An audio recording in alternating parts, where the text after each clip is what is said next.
Indigenous Rights Radio, because knowledge is power.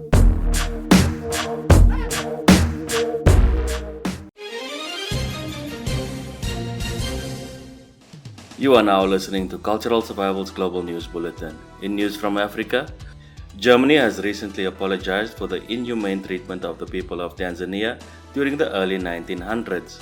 Almost 300,000 people were killed during the Maji Maji Rebellion, which was one of the most brutal anti-colonial uprisings. President Frank-Walter Steinmeier made the apology at the museum in Songea, where the rebellion took place. He asked forgiveness for the actions of Germans against the Tanzanian people's ancestors. President Steinmeier emphasized that what happened back then is a shared history between the Tanzanian and German people. The rebellion was a response to a German policy that forced the indigenous population to grow cotton for export.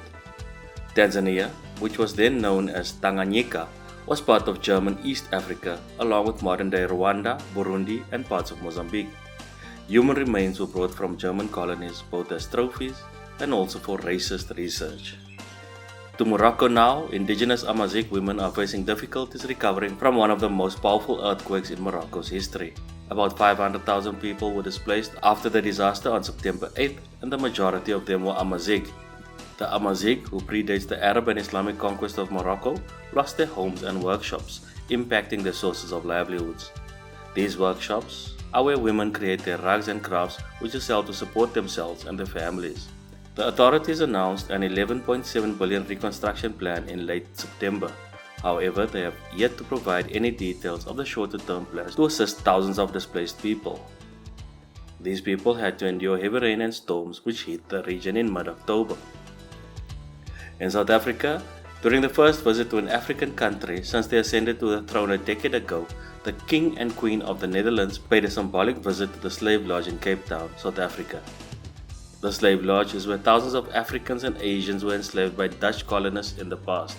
As they entered the two-story building with creaky floors, they were met with leaders of the Khoisan San, the indigenous groups who were displaced 350 years ago by Dutch colonizers in Cape Town.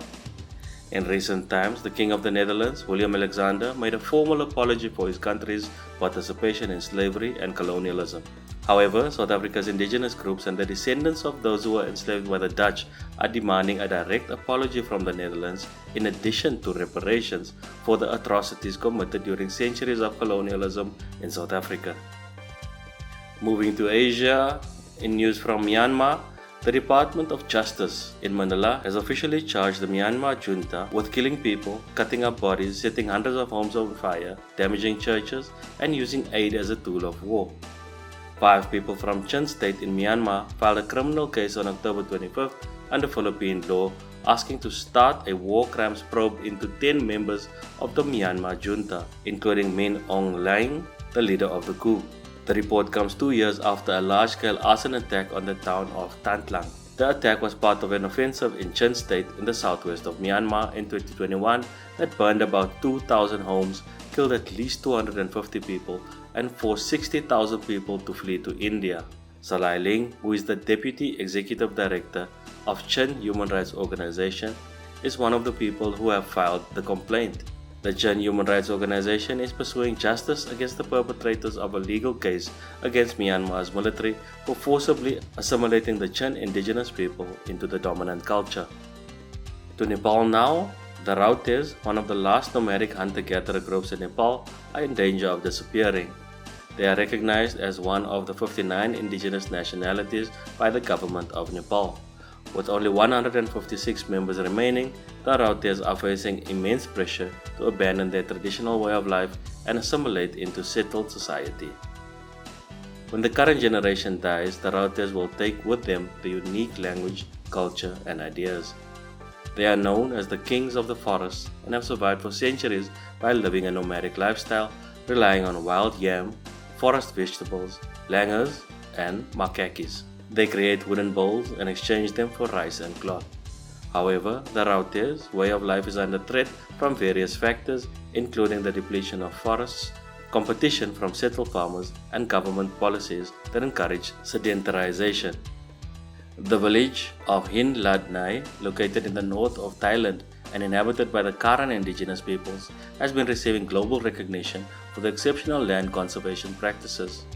Despite Karen Indigenous peoples having a proven history of conservation, the Thai government's conservation plan has previously ignored their traditional knowledge, making many activities illegal. However, the recent Global Biodiversity Framework, or GBF, has provided a new opportunity to support these ancient farming methods that are beneficial for both the community and the environment, as well as uphold Indigenous peoples' rights. In the 1980s, a logging company caused significant environmental damage to the Hin Lad Nai jungle. In response, the people of Hin Lad Nai follow a unique method of farming wherein they clear out a part of the forest by cutting down trees and burning the stumps carefully to assist in the growth of new trees. They then plant crops on the land and leave it unused for 7 to 10 years.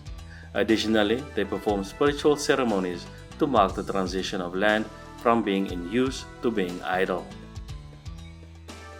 Moving to Latin America now, after 39 days of a national strike, a group of women from the Council of the Mayan people arrived at the public ministry headquarters to show their support for the ancestral authorities of Solola.